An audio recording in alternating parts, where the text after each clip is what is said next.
नमस्कार, श्री स्वामी समर्थ. तर उद्या आहे शनेश्वर जयंती आणि अमावस्या देखील आहे. तर अमावस्या पहाटे 5 वाजून 11 मिनिटांनी लागणार आहे आणि रात्री 1 वाजून 31 मिनिटांनी संपणार आहे. तर धर्मग्रंथानुसार ज्येष्ठ अमावस्येला शनिदेवांचा जन्म झाला, म्हणून हा दिवस शनी जयंती म्हणून आपण साजरा करतो. शनिदेव हे कर्माचे देव मानले जातात. माणसाने केलेल्या चांगल्या वाईट कर्माचे फळ हे शनिदेव आपल्याला देत असतात. ज्यांच्या जीवनात सतत अडथळे, आर्थिक समस्या, मानसिक तणाव, कोर्ट कचेरी, नोकरीत त्रास किंवा साडेसातीचा प्रभाव असेल तर काही विशेष सेवा आणि उपाय मी तुम्हाला सांगणार आहे. हे जर उपाय आणि सेवा तुम्ही केल्या तर तुमच्या ज्या काही अडचणी आहे तर नक्कीच त्यातून तुमची सुटका होईल. तर शनी जयंतीच्या दिवशी आपण कोणत्या 5 चुका करू नये हे आपण आजच्या या व्हिडिओमध्ये बघणार आहे आणि उपायही आपण या व्हिडिओमध्ये बघणार आहे. तर व्हिडिओ स्किप न करता व्हिडिओ पूर्णपणे बघा. तर सगळ्यात पहिली चूक, कोणाचाही अपमान करू नका. उद्या गरीब, वृद्ध, कामगार, सफाई कर्मचारी किंवा गरजू लोकांचा अपमान अजिबात करू नका, कारण शनिदेवांना नम्रता आणि न्याय खूप प्रिय आहे. त्यामुळे कोणाचाही अपमान तुम्ही करू नका. दुसरी चूक आहे, काळ्या वस्तूंचा अपमान करू नका. म्हणजेच काय, काळे कपडे, काळे तीळ, लोखंड किंवा तेल यांचा अनादर करू नका. या दिवशी खोटे बोलणे, घरामध्ये भांडण, कटकटी हे शक्यतो तुम्ही टाळा. मोठ्याने बोलणे वगैरे शक्यतो घरामध्ये कटकटी तुम्ही या दिवशी टाळा. उद्या शक्यतो शांत राहण्याचा प्रयत्न करा. राग, भांडण, शिवीगाळ आणि खोटेपणा हे पूर्णपणे तुम्ही या दिवशी टाळा, कारण शनिदेव कर्म आणि स्वभाव दोन्ही पाहतात. चौथा आहे, मांस मद्य सेवन करू नका. हा दिवस सात्विकतेचा आहे. मांसाहार आणि मद्यपान केल्याने नकारात्मक ऊर्जा वाढते. त्यामुळे या दिवशी मांस आणि मद्य सेवन करू नका. अमावस्येला घरामध्ये मांसाहार करायचाच नाही आणि आणायचा देखील नाही. त्यामुळे तुम्ही विशेष काळजी या दिवशी घेतली पाहिजे की आपल्या घरामध्ये मांस मद्य सेवन झालं नाही पाहिजे. या दिवशी झाडूला लाथ मारू नका. झाडूचा अपमान करू नका. झाडू माता लक्ष्मीचे प्रतीक मानले जाते. झाडूला लाथ लावायची नाही किंवा झाडू आपल्या जाताना चालताना आपल्या समोर पडलेला आहे आणि त्याच्यावरून आपण जात आहोत तर ते पण अपमान केल्यासारखं होतं. तर झाडू कुणाच्याही नजरेला दिसू नये अशा पद्धतीने आपल्या घरामध्ये ठेवावा आणि चांगल्या स्वच्छ जागी आपण झाडू ठेवलं पाहिजे. तर ह्या 5 गोष्टी आहे ज्या आपण या दिवशी टाळल्या पाहिजे. विशेष लक्ष या गोष्टींकडे ठेवलं पाहिजे की या चुका आपल्याकडून झाल्या नाही पाहिजे. तर या दिवशी उपाय काय करायचे आहे आपल्याला? पिंपळाच्या झाडाजवळ एक दिवा लावायचा आहे. सायंकाळी पिंपळाच्या झाडाजवळ मोहरीच्या तेलाचा दिवा लावा. मोहरीचं तेल मिळतं. सायंकाळी जर तुमच्या जवळपास कुठे पिंपळाचं झाड असेल तर तिथे तुम्ही जावा आणि पिंपळाच्या झाडाच्या बुडाजवळ तुम्ही एक छोटासा दिवा मातीचा लावू शकता आणि मनापासून प्रार्थना करा, हे शनिदेवा माझ्या जीवनातील जे काही अडथळे आहेत ते दूर करा. अशा पद्धतीने तुम्ही शनिदेवाला प्रार्थना करायची आहे आणि एक दिवा तुम्ही तिथे प्रज्वलित करून घरी परत यायचं आहे. या दिवशी आपल्याला सेवा करायची आहे. शनी मंत्राचा जप करायचा आहे आपल्याला. आपण स्वामी समर्थांचा जप तर करतोच आणि या दिवशी आपल्याला स्वामींचा देखील जप करायचा आहेच, पण त्याचबरोबर आपल्याला शनी मंत्र देखील म्हणायचा आहे. शनी मंत्र तुम्ही 108 वेळा कमीत कमी या दिवशी म्हणायचा आहे, म्हणजे त्याचा जप करायचा आहे. त्यानंतर तुम्ही 3 माळ, 5 माळ, 9 माळ, 11 माळ, 21 माळ तुम्हाला जसं वेळ मिळेल तशा पद्धतीने तुम्ही शनी मंत्राचा जप करायचा आहे. कमीत कमी 1 माळ तरी या दिवशी झाली पाहिजे आपली. मंत्र कोणता म्हणायचा आहे आपल्याला? ओम शम शनेश्वराय नमः.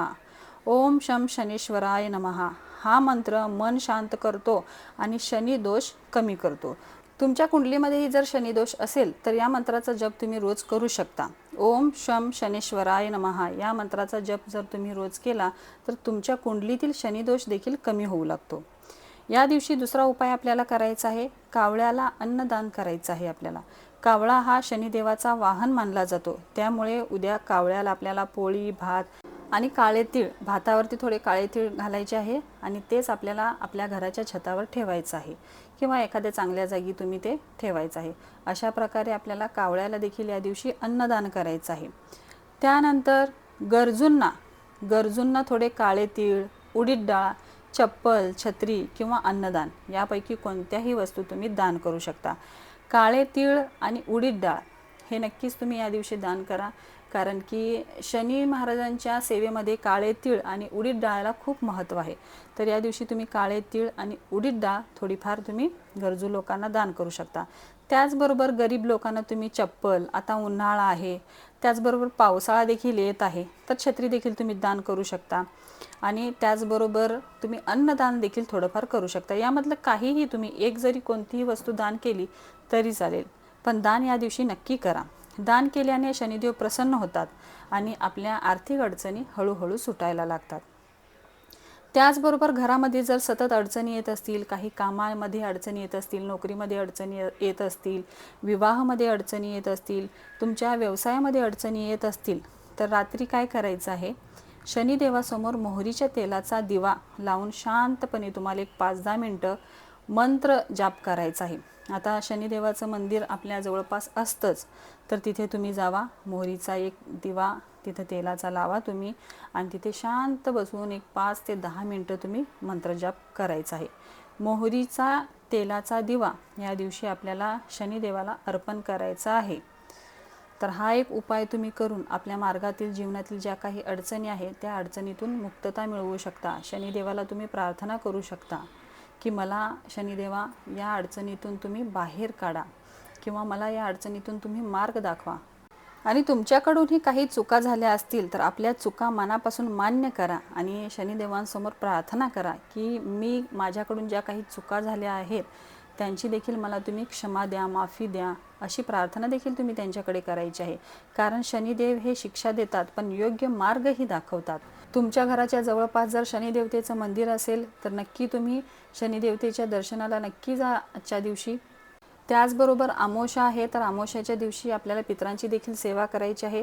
पितरांची सेवा कशा पद्धतीने करायची यावरती व्हिडिओ मी अपलोड केलेलाच आहे, तर तो व्हिडिओ तुम्ही पाहू शकता.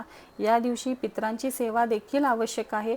त्याचबरोबर शनिदेवतेची देखील तुम्ही सेवा करा, स्वामींची देखील सेवा करा आणि जे काही उपाय सांगितलेले आहेत ते उपाय देखील या दिवशी तुम्ही नक्की करा. कारण की शनी जयंती ही वर्षातून एकच वेळा येते आणि एकच वेळा आपण वर्षातून हा उपाय करू शकतो. त्यामुळे हे उपाय तुम्ही नक्की करा. तुमच्या ज्या काही अडचणी आहेत तर त्या अडचणी नक्कीच सुटतील. आता काही जण शनिदेवांना खूप घाबरतात कारण की त्यांना वाटतं की शनीची 7.5 आपल्या पाठीमागे लागलेली आहे, म्हणजे शनिदेवता खूप कठोर आहेत, त्यामुळे ते शनिदेवतांना खूप घाबरतात. पण शनिदेवांना घाबरण्याची काहीच गरज नाही. फक्त चांगले कर्म करा, नम्रता आणि श्रद्धा ठेवली तर शनिदेव नक्की आपल्यावर कृपा करतात आणि त्यांची जर एक वेळ आपल्यावर कृपादृष्टी पडली मग आपल्याला कोणत्याच गोष्टीची कमतरता राहत नाही आणि आपली भरभराटीच होत जाते. त्यामुळे या दिवशी शनिदेवाची सेवा नक्की करा आणि चांगले कर्म करत राहा. जर ही माहिती तुम्हाला आवडली असेल तर व्हिडिओला लाईक करा, चॅनलला सबस्क्राईब करा आणि हा व्हिडिओ आपल्या मित्रपरिवारासोबत नक्की शेअर करा आणि कमेंटमध्ये श्री स्वामी समर्थ आणि जय शनिदेव नक्की लिहा. तर आजचा व्हिडिओ इथेच थांबवते. पुन्हा भेटूया नवीन एका व्हिडिओमध्ये. तोपर्यंत सर्वांना श्री स्वामी समर्थ, श्री गुरुदेव दत्त.